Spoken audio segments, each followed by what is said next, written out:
В Национальном детском театре республики состоялся творческий вечер Тамары Цицкиевой в честь 53-летия ее творческой деятельности. Директор Дома культуры Джайраха рассказала о своем пути к творческой деятельности и исполнила свои любимые русские народные песни.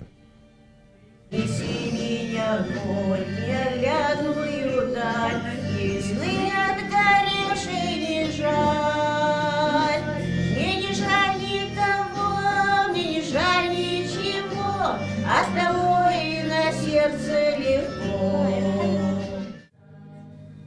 Любовь к музыке у Тамары Цицкиевой зародилась еще в школе. Именно тогда она впервые выступила на радио в Казахстане, где и родилась. А после, без ее участия, не проходило ни одно школьное мероприятие. Послушать сегодня талантливую исполнительницу собрались поклонники ее таланта.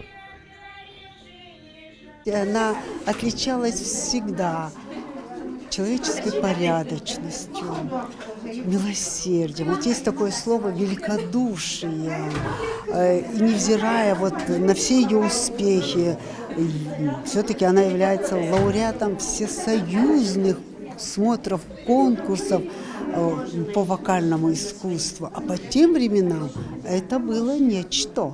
А если исходить из прошлого, не каждую девочку или девушку выпускали за пределы села, и она могла так спокойно пропагандировать вокальное искусство.